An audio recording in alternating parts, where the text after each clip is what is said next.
welcome. I'm Olas Gerjuk and you're watching Head to Head with UATV.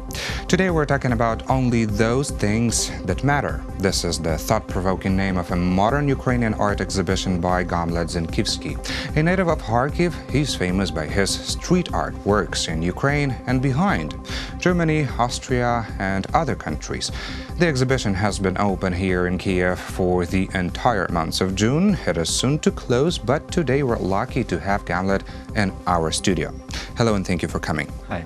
So could you please tell us, the name of the exhibition is quite philosophical, only those things that matter. So what are these things? What thought did you put behind this name? Because this is my main idea in my life, because I don't need any more scenes or people. I try choose only what I really need.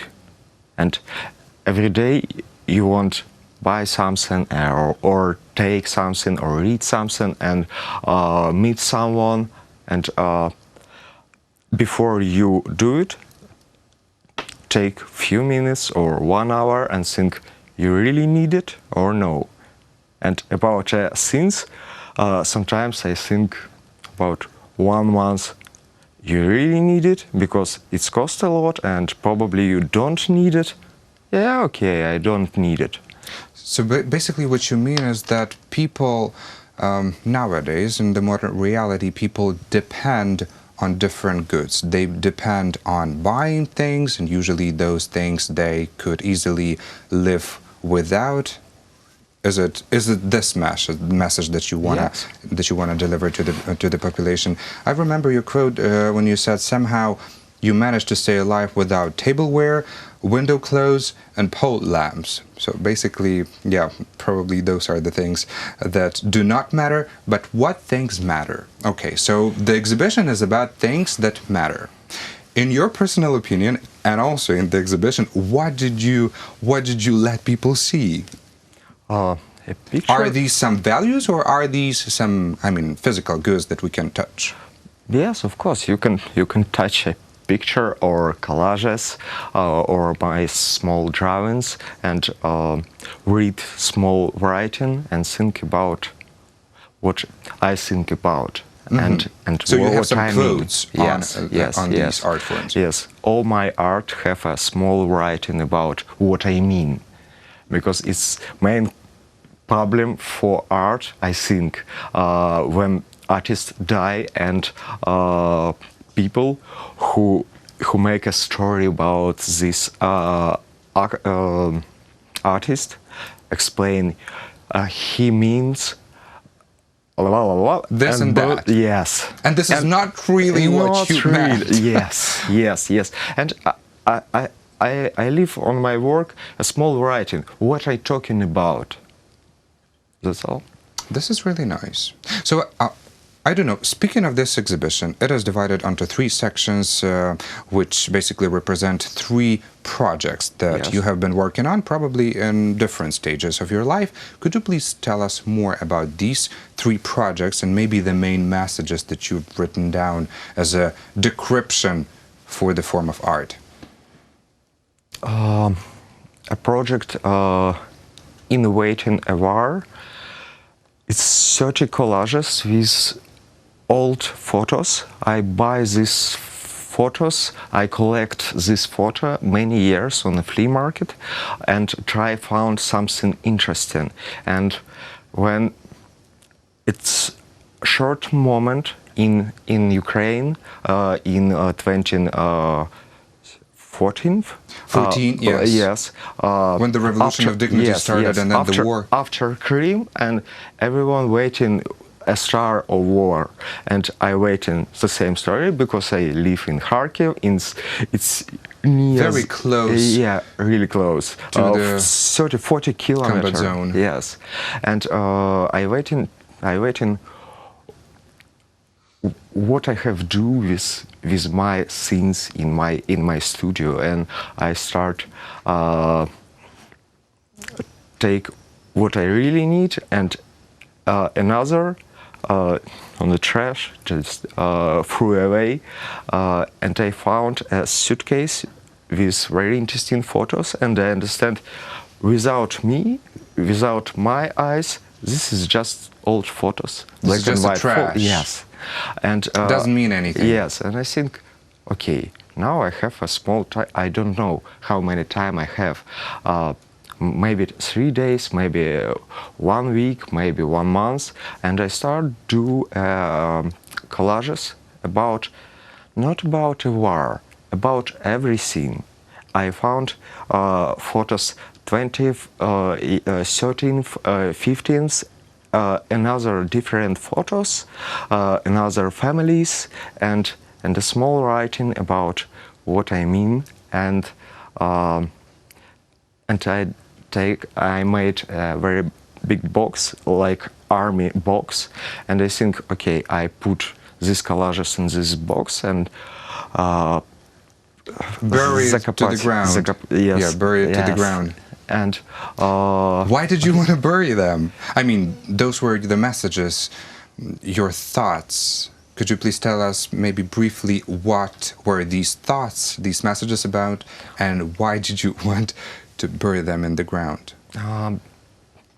Because I understand it's a really hard box, 15 kilograms with collages, and I think it's not possible to carry that with you somewhere. Yes, and okay, so I can put down and I bury it. Yes, and a small writing about waiting and about a life.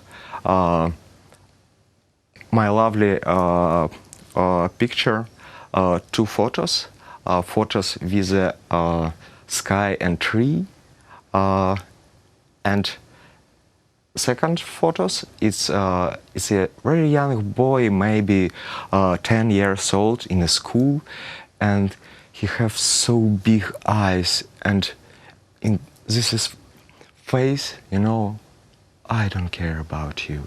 I'm just meditation, and this is old photo, probably 17th, and small writing, think about freedom after the school, because it's me. Because 8 years in my school, in 19 when I study in school, every day I think about a freedom.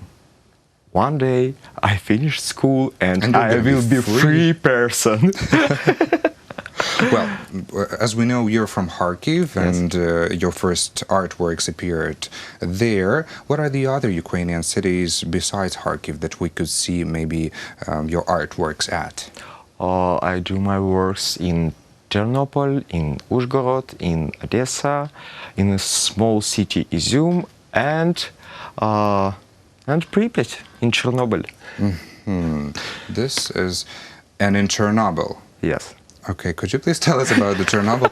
And actually, are you allowed to paint there? It was really interesting experience because I moved there with very famous in the world writer. He is a classical Chernobyl stalker. He moved there 8 or probably 9 years, and he's a writer. Yes. What is his name? Yes, Markian Kamysh.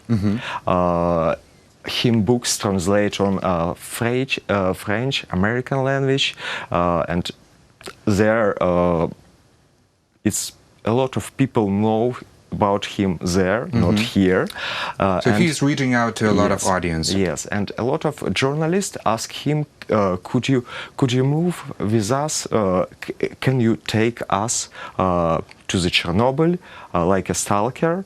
And The Guardian, The Times, journalists from The Times, from the Guardian, moved with him to Chernobyl like a stalker, and wow. he take me, and so I know you really want to do your street art in Chernobyl, and I said no, I don't wanna.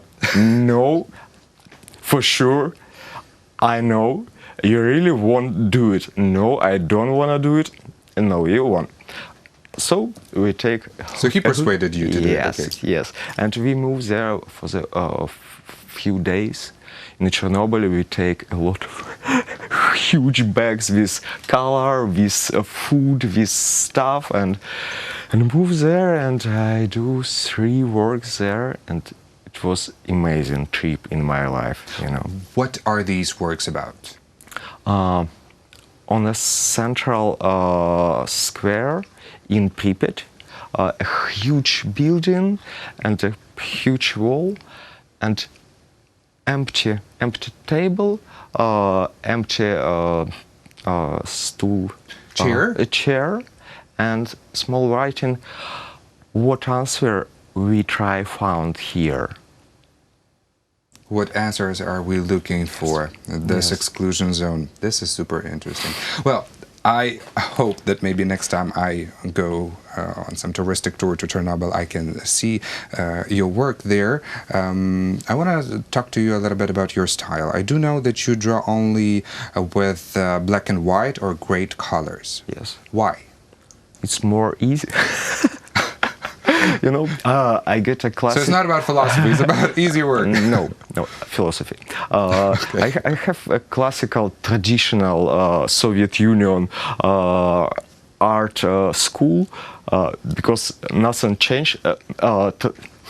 Soviet Union die, but not a traditional, art traditional. Yes. So Art still tradition. stay, yes. Yes. So 8 years I study Still everything classical, and so I can make amazing coloring, you know, and it's not interesting for me because for me main question is beautiful idea, not beautiful picture, but beautiful idea. And So you want to focus on the idea. yes, You don't yes, want no, not for the beautiful color. to play with the Yes, attention yes, around the colors. because it's very. People look to the picture and sometimes they just see the color. Oh, it's so beautiful color. No, it's not about color. So it's they admire meaning. this for the beauty, Yes. but not for the Yes. message Yes. that and it's they really perceive. more easy. You know, I go to the supermarket and buy just black and white. That's all. And after I mix, if I need gray, I just mix it. That's all. Why don't you draw women in your works? Because I'm a man.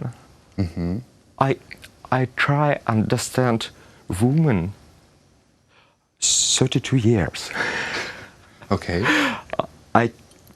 I try understand how I can live and speak with girl and don't do a bullshit for the woman. And believe me, It's still a challenge for you. When you make a portrait of woman, She can never be satisfied? She will be having many comments? Yes? and many comments. Okay.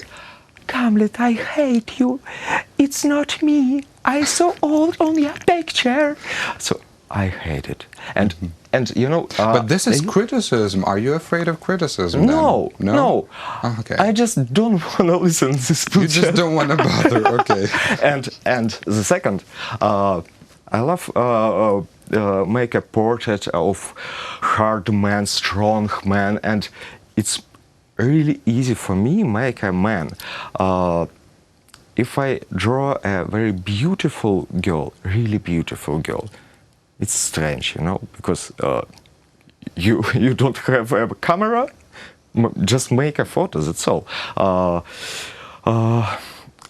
Paint a very old woman for what? I don't know. Look on the old woman. So.